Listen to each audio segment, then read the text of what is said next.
Bismillahirrahmanirrahim. Assalamualaikum warahmatullahi wabarakatuh. Hamdan wa syukran lillah, salatan wa salaman ala rasulillah wa ala alihi wa sahbihi wa man tabi'ah. Rabbi syrah li sadri wa yassir li amri wahlul 'uqdatam min lisani yafqahu qawli.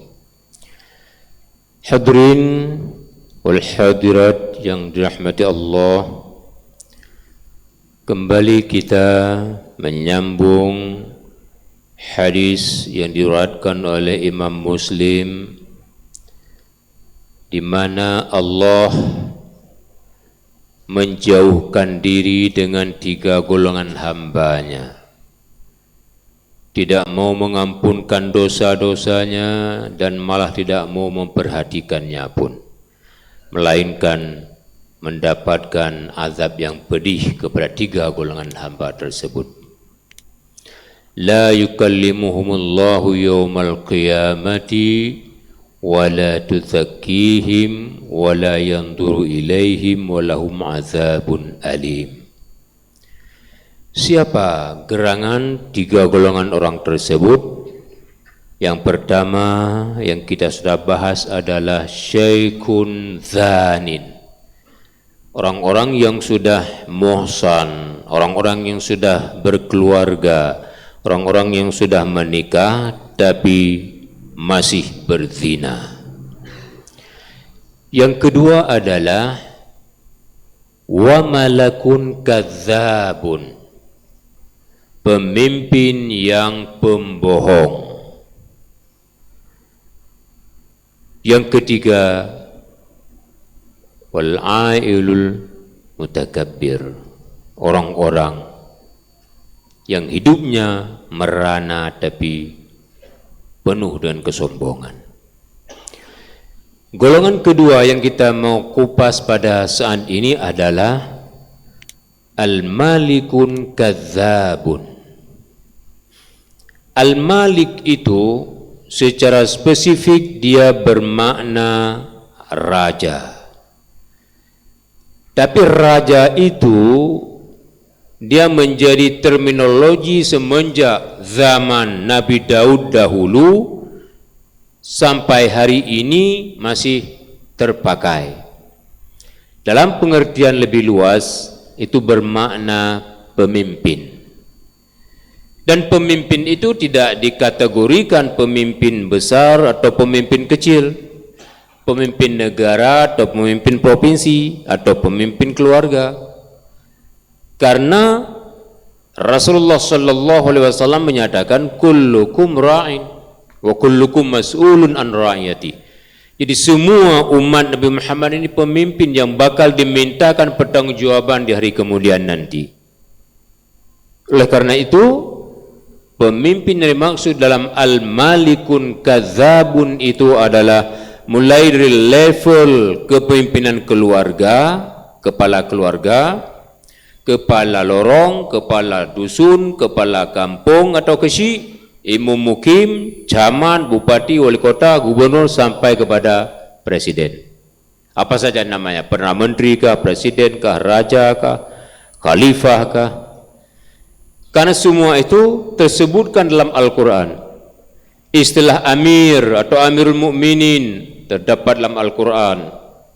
Khalifah ada dalam Al-Quran. Sultan juga ada. Malik juga ada. Makanya ulama lughah Arabiyah menyimpulkan makna Malik di sini adalah pemimpin. Ketika dikatakan orang yang tidak akan diperhatikan Allah di hari kemudian, tidak akan diberikan ampunan dan malah diperhatikan pun tidak sama sekali, sebaliknya akan diberikan azab yang pedih, al-malikun kadzabun adalah pemimpin-pemimpin masyarakat yang suka berbohong. Kenapa demikian? Karena pembohongan itu diklaim oleh Rasulullah sallallahu alaihi wasallam tidak lagi menjadi umat beliau. Al-kizbu la ummati. Para pembohong itu bukan umatku, kata Rasulullah sallallahu alaihi wasallam. Umat Nabi itu orang baik-baik yang tidak bohong, karena bohong itu akan mengakibatkan efek negatif paling luas dan jauh pengaruhnya kepada lingkungan alam raya ini. Kita tidak bisa bayangkan kalau Nabi mengklaim kita pembohong ini bukan lagi umatnya, sementara yang bisa masuk surga di hari kemudian adalah umat Nabi Muhammad sallallahu alaihi wasallam. Tapi Nabi sudah mengklaim kita bukan lagi umatnya, maka jalur mana lagi kita mau masuk surga Allah? Ini bagi seorang pembohong menganggap hal biasa saja. Coba sekali-sekali kita bayangkan, kita punya ayah, punya ibu, kedua mereka mengklaim, hai, engkau bukan lagi anakku, pergi dari rumah ini dan jangan pernah lagi melangkahkan kakimu ke dalam rumah ini. Pergi sejauh-jauhnya. Kita mau pergi kemana? Oh, saya mau ke Jakarta. Tenangkah kita hidup di Jakarta? Orang tua sudah mentalak 3 kita. Oh, saya mau ke Kuala Lumpur. Di sana banyak orang Aceh. Kalau waktu datang pertama mungkin kita masih gembira disambut oleh kawan-kawan di sana. Tapi ketika masa-masa sunyi kita tinggal sendiri di kamar atau tinggal sendiri di pasar, terbayang kita sudah tidak diterima lagi oleh orang tua. Apa makna hidup ini? Maka begitu juga ketika Nabi mengklaim kita bukan umatnya, berarti tertutup sudah jalan menuju surga. Maka berhati-hati kepada seorang pembohong, pendusta. Lebih-lebih lagi yang membohong itu adalah pemimpin. Efeknya bukan hanya rakyat akan hancur baur, tapi negara bisa terjualkan. Bayangkan kalau ada pemimpin yang ngomong kepada rakyatnya, selama kepemimpinan saya akan saya buka 1 juta lapangan kerja. Begitu ada lapangan kerja, belum sampai 1 juta, 100 baru ada, diberikan kepada bangsa luar, tidak diberikan kepada bangsa sendiri. Tadi dia berucap, saya akan buka lapangan kerja untuk bangsa saya sendiri. Begitu ada lapangan kerja, kepada bangsa asing yang diberikan. Pembohong yang luar biasa. Dia berbicara, kita akan selamatkan aset-aset negara, biar negara kita ini berwibawa dan bergezah, biar negara luar kagum kepada kita. Satu persatu aset negara dijual, Indosat dijual, Telekom dijual, nikel dijual, batu bara dijual, segala hasil bumi dijual. Dan dijual itu pun dengan mempekerjakan orang-orang luar, membiarkan bangsa sendiri terkapar dalam kemiskinan. Ini pemimpin yang pembohong. Itulah yang dimaksudkan oleh hadis Rasulullah sallallahu alaihi wasallam tadi itu.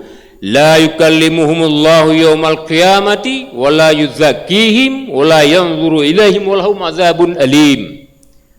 Allah tidak akan berucap dengan mereka, padahal di hari kemudian nanti Allah akan bertemu dengan hambanya yang taat, yang soleh, yang beriman dan beramal soleh. Tapi pemimpin yang bohong itu ditolak oleh Allah, tidak mau diperhatikan, tidak mau diampunkan dosanya, malah azab yang pedih yang disediakan kepadanya.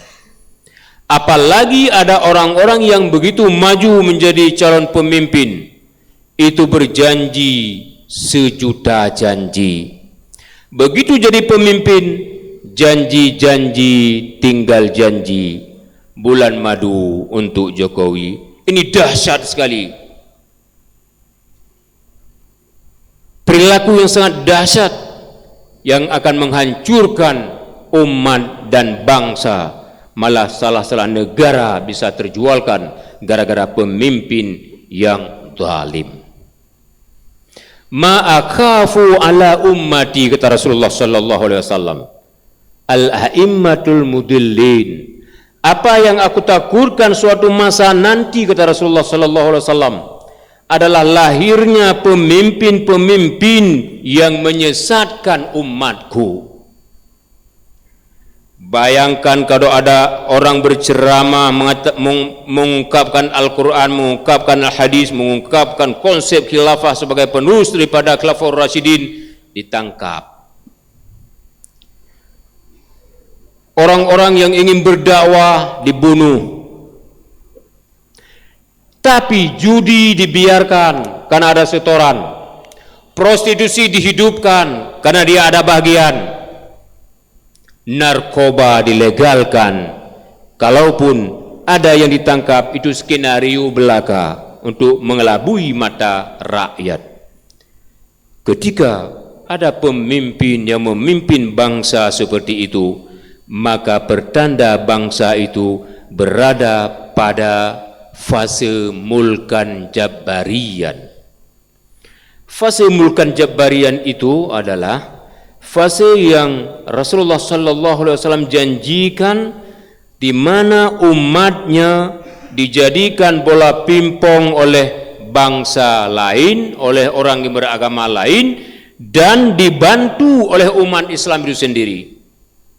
Sehingga ketika umat Islam di Palestina dibantai, semua negara-negara Muslim yang mayoritas Muslim diam 1000 bahasa. Ketika Uighur dibuat camp untuk umat Islam, untuk dimatikan akidah Islamiyah dan pasok ideologi komunis, umat Islam diam. Ketika di India umat Islam melakukan kurban di hari raya haji, menyembelih lembu, dibunuh oleh orang Hindu karena dianggap sudah menyembelih Tuhan mereka, dunia diam, umat Islam diam. Padahal umat Islam sudah membentuk OIC, Organization of Islamic Conference, sekarang bertukar namanya Organization of Islamic Cooperation atau OKI, Organisasi Kompresi Islam. Itu sesungguhnya lahirnya itu untuk menangani kasus-kasus umat Islam yang tidak ditangani oleh PBB, karena PBB itu dikuasai oleh kafir.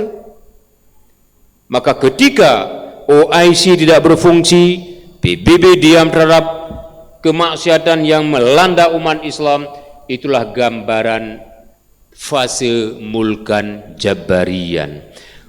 Pemimpin umat Islam bohong. Negara-negara mayoritas Muslim kegiatan keislamannya dikucilkan. Ustaz lepas berceramah turun ditusuk. Ustaz yang lancang berbicara diracun, dan sebagainya dan sebagainya. Habis fase ini nanti akan datang masa nubuwah yang Nabi bilang akan hadirnya Imam Mahdi, dan setelah itu dunia akan berakhir. Wassalamualaikum warahmatullahi wabarakatuh.